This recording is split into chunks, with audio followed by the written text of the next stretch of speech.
नमस्कार दोस्तों, मैं reporter Amit Kumar son of farmer और आप देख रहे हैं परसुमीत लाइव न्यूज। और आप सभी को परसुमीत लाइव न्यूज में स्वागत है। और इस वक्त हम मौजूद हैं भोजपुर ज़िले के हसन बाज़ार में। और आप सबको हम बता देना चाहते हैं कि यहाँ पर आए हुए हैं जो कि टीम्स अभिमन्यु के जो संरक्षण और माननीय सांसद महोदय रामकृपाल यादव जी का सुपुत्र टीम्स अभिमन्यु जो कि संरक्षण अभी चलाते हैं, अभिमन्यु यादव जी अभी मौजूद हैं हमारे हसन बाज़ार में। तो हम जानते हैं किस तरह से यहाँ पर अभी आए हुए हैं और कहाँ जा रहे हैं। और आज के समय में जो कि राजनीतिक जो हलचल चल रही है और चुनाव जो चल रहा है उपचुनाव के बारे में भी हम जानेंगे सर से। और जो कि और युवाओं के चहेता और युवाओं के दिलों पर राज करते हैं और आज के समय में सभी युवाओं के मतलब फेवरेट हो चुके हैं और काफ़ी चहेते हैं इनके और काफ़ी चर्चे में रहते हैं आज के समय में।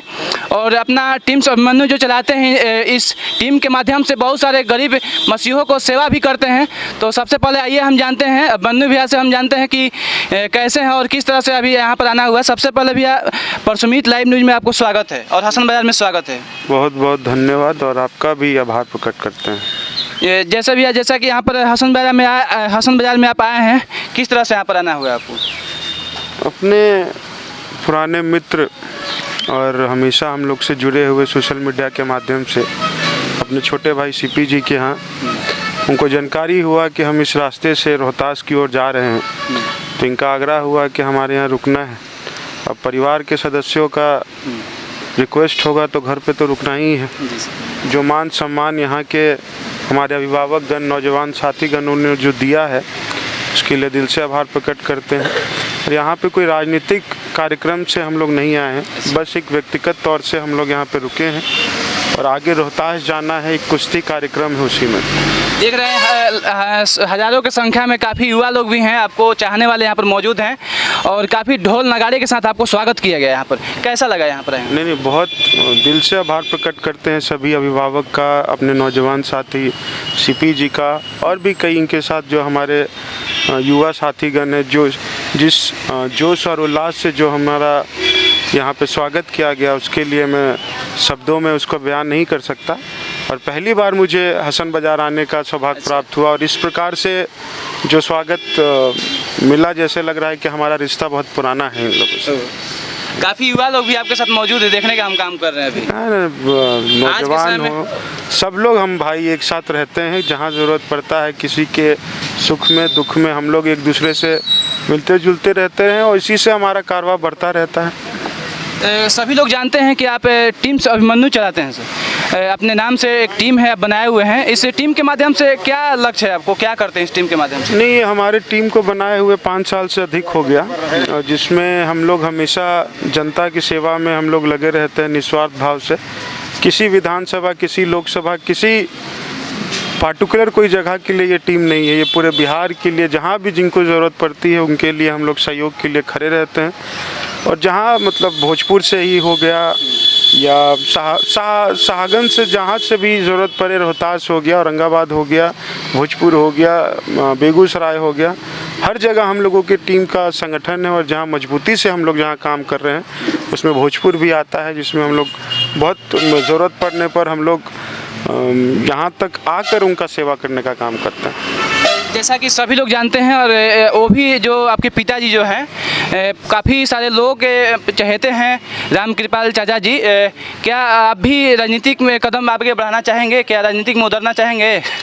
राजनीति क्या, सेवा कर रहे हैं। सेवा भाव से हम लोग हमेशा शुरू से बचपन से देखते आए हैं। जो पिताजी ने जो सेवा भाव हम लोगों के अंदर जो भरा है उसी चीज़ों को हम लोग यूटिलाइज़ करते हैं और लोगों के बीच में हमेशा सेवा भाव से हमेशा लोगों का सेवा करने का काम करते हैं और आगे भी करते रहेंगे। अंत में युवाओं को क्या सलाह देंगे, किस तरह से आगे बढ़ाने के लिए कहेंगे? जो छात्र पढ़ रहे हैं और काफ़ी जो अभी जो जॉब भी कर रहे हैं, युवा काफ़ी समाज को, युवा को आगे, मतलब जैसे कि आप युवा हैं भैया और आगे आप समाज में आगे बढ़ रहे हैं और आगे युवा को लेकर जा रहे हैं, तो क्या सलाह देंगे युवा को आज की? नहीं, नौजवान जो हैं बिल्कुल सही रास्ते पर रहें और मैं यही आग्रह करूँगा कि जल्दी कामयाब होने के चलते कोई जल्दी कदम ना उठाएं और नौजवान हमेशा ध्यान रखिए कि हमेशा धैर्य रखना चाहिए और समय से पहले ज़रूर सबको, किसी को कुछ नहीं मिलता लेकिन समय पर ज़रूर सबको भगवान सबको देते हैं। तो इसीलिए हम लोगों को हमेशा से सहन की भावना अंदर होना चाहिए और जो चीज़ों के लिए आप प्रयास कर रहे हैं उसके लिए हमेशा करते रहना चाहिए और घबराना नहीं चाहिए। और बाकी किसी प्रकार की आप लोगों को ऐसा नौजवान के प्रति ऐसा फील हो तो हम लोग हमेशा वहाँ बैठे हुए हैं, जहाँ ज़रूरत है उनके लिए हम लोग खड़े रहते हैं। अच्छा, रामकृपाल चाचा जी, अगर चाहेंगे, अगर आप भी चाहें तो अगले बार विधानसभा चुनाव या फिर सांसद का जो चुनाव आने वाला है उसमें चुनाव लड़ेंगे कि या नहीं लड़ेंगे? नहीं, हमारे पिताजी 7 बार से सांसद हैं। हाँ बिल्कुल। और फिर से वो चुनाव लड़ते आ रहे हैं कंटिन्यूसली। 4 बार 5 बार लोकसभा रहे, 1 बार राज्यसभा रहे, 2 बार मेंबर ऑफ लेजिस्लेटिव काउंसिल रहे और धार्मिक न्यास बोर्ड के चेयरमैन भी रहे। ये पद का जो मामला है ये तो हम लोग बचपन से देखते आ रहे हैं, लेकिन जो सेवा भाव जो पिताजी ने जो सिखाया उसी को लेकर हम लोग चल रहे हैं। सेवा भाव से ज़िंदगी भर जो हमारा लगाव किसी व्यक्ति से हो गया है वो आजीवन वो लगाव रहेगा। मैं राजनीतिक में आऊँ या ना आऊँ, ये सेवा भाव ख़त्म नहीं होगा। सेवा भाव से हमेशा लोगों के बीच में सेवा करता रहा हूँ और करता रहूँगा। अच्छा भैया, चुनाव के बारे में क्या कहेंगे? उपचुनाव होने वाला है लगभग 3 तारीख को, अगले मंथ में। देखिए, उपचुनाव है, सब लोग अपने तरीके से, अपनी पार्टियां अपने तरीके से लोग अपने बारे में बता रहे हैं और जिसको जहां लगता है जनता मालिक है, जनता जिसको चाहेगी उसको चुनाव जिताएगी।